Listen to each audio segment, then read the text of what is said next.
Hear, hear. Thank you so much, Madam Deputy Speaker. And let me begin in congratulating you on your election to the chair. Let me also begin, as these are my first words in the 30th Legislature, with an expression of deep gratitude for my Calgary-Lougheed constituents for having given me the honour of representing them in this place for the second time. And let me congratulate all members from both sides of the House on their election, and let me reinforce my hope that we can work together wherever possible, finding common ground. I not only acknowledge but applaud the opposition for having to discharge its constitutional obligation to hold the government to account and to oppose, I hope more often constructively. But on this, it is, I think, felicitous that we are beginning the history of this, the 30th Assembly, on a point of common accord, of shared defence of Alberta's vital economic interests. As Her Honour, the Honourable Lieutenant Governor said in the speech from the throne yesterday, our province has gone through a time of adversity, and it is essential for us to work together to reignite Alberta's economy and to defend our vital interests. And that is why we have proposed this motion to begin this session of the Legislature. Be it resolved that the Legislative Assembly calls upon the Senate of Canada to reject Bill C-48, which unjustly discriminates against Alberta and prevents the export of its energy through the north coast of British Columbia, and to reject Bill C-69 as originally drafted, unless it is comprehensively amended to ensure respect of Alberta's exclusive provincial jurisdiction over its non-renewable natural resources and to ensure greater certainty for investors in major resource development projects.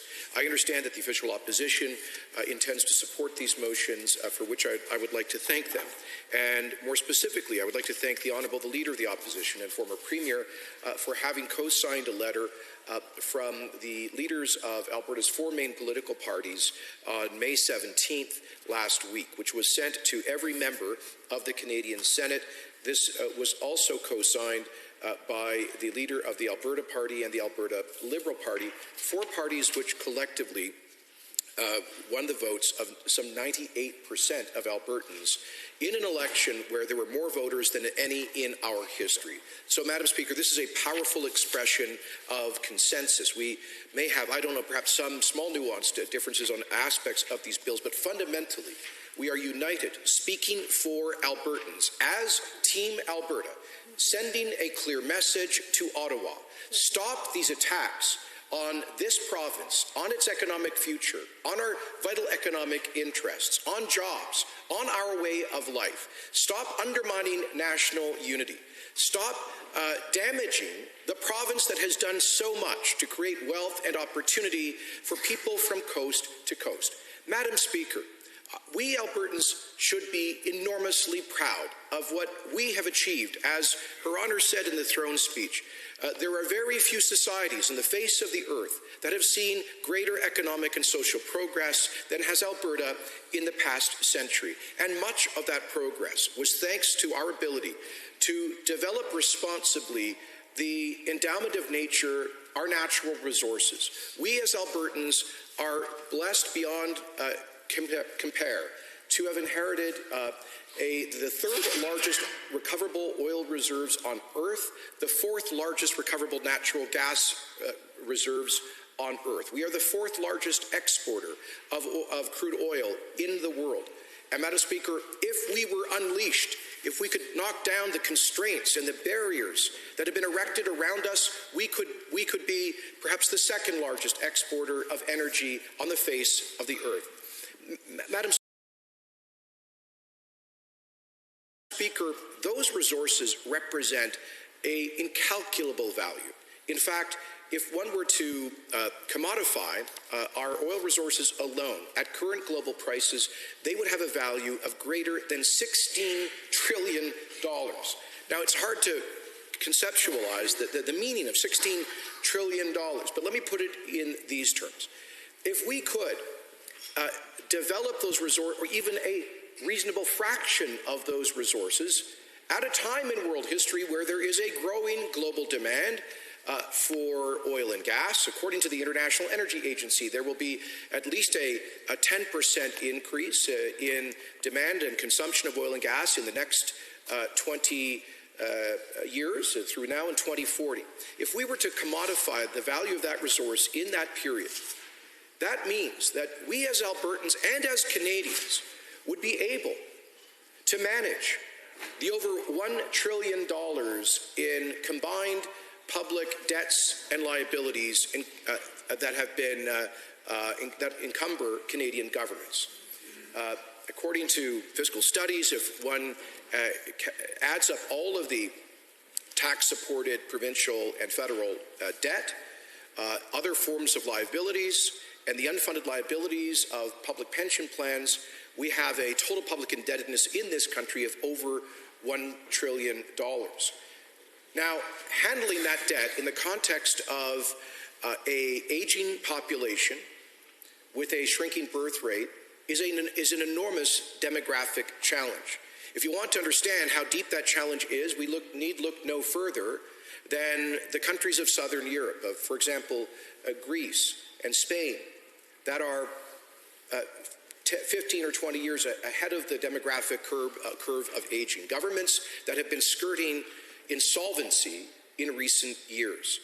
That is the fiscal implication of the demographic trends which we are beginning to experience here, with a shrinking tax base and an expanding population of people who require social support. And if we want to be able to provide that high-quality social support, that health care, those pensions, and a bright future for the next generation through high-quality public education and the infrastructure to support an increasingly diversified economy, if we want those things, and we do, then we must have a way of paying for them. And these resources constitute that way, not just for Albertans, Madam Speaker, but for all Canadians. We have played a massive, oversized role as the key engine of Canadian economic prosperity and of generosity in the Federation. In fact, according to research by University of Calgary Professor Emeritus Dr. Robert Mansell, Albertans have contributed a net $611 billion to the rest of the Federation since 1957. That's an average per person contribution of $14,000 per year. Madam Speaker, that is to say that roads in Cape Breton and hospitals in Newfoundland and Labrador and public services in Quebec and all across the country are indirectly funded, in part, by the wealth generated by the enormous resources of this province. And so, Madam Speaker, this is not, when we propose this bill, does not constitute special pleading for the province of Alberta, although clearly we are defending our interests. This represents the national interest. And this is the message we have. We will have honorable members of the Senate joining us, I believe, in the gallery later this morning to observe the vote on this motion. I will be joining them. They've accepted my invitation to meet over lunch later today, as has the Honourable Leader of the Opposition. I want them to carry back to Ottawa this message, that what we Albertans are conveying in our opposition to policies incorporated in Bills C-48 and C-69, what we are doing is seeking to strengthen the Federation, to strengthen and defend the Canadian national interest, not some parochial provincial interest. Now, Madam Speaker, we Albertans have been enormously generous in contributing those resources. And by the way, it's not just the net fiscal transfers, but think about how this province has been an elevator for social progress in this country. Think about, since the late 1980s, our population has doubled. In large measure, thanks to migration from other parts of Canada, as well as growing levels of immigration from abroad. But those folks who joined us from Newfoundland to British Columbia to become Albertans arrived here to pursue opportunity, and so many of them, Madam Speaker, left behind the despondency created by dependency, by unemployment, and sometimes by even poverty. People left behind their inability to care for their families, themselves, and their communities. The great East Coast folk artist Stan Rogers had a great song about this called "The Idiot," about a working man from Newfoundland who said, maybe I'm an idiot, but I'm going to go out to the oil refineries in Alberta and work hard in a dirty job to take care of myself and my family. This has become part of who we are as Canadians. Alberta has been an accelerator of national unity because of this role that we have played in relieving economic anxiety amongst our fellow Canadians. So in so many ways, we have made this huge contribution, and we are proud to have done so. I grant there's always been a tiny minority of Albertans who resent any net contribution that we make to the rest of the Federation, and I say that they are wrong. I say that we are proud, through equalization and other transfers, through this role we've played in our economy, to have contributed to the rest of Canada. And we do not begrudge that, Madam Speaker.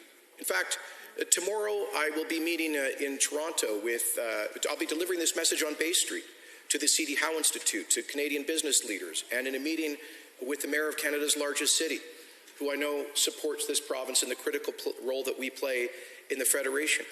My message to those people on Bay Street tomorrow, and in Quebec in 2 weeks when I'll be meeting with Premier Legault and speaking in Montreal, is the same message I carried to Ottawa with the Honourable Minister of Energy 2 weeks ago when we appeared before the Senate Energy Committee on Bill C-69, and here at Edmonton before the Senate Transport Committee on Bill C-48. Here is the message, that we as Albertans want to continue to be the source of that great generosity and wealth in the Federation. We want to help to guarantee our fiscal future and that of our public services from coast to coast.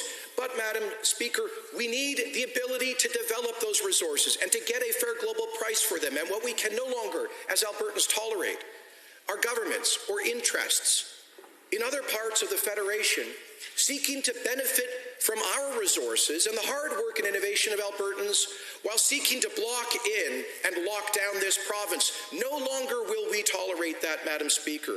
We, as Albertans, are now together, united, standing up and demanding fairness in the Canadian Federation.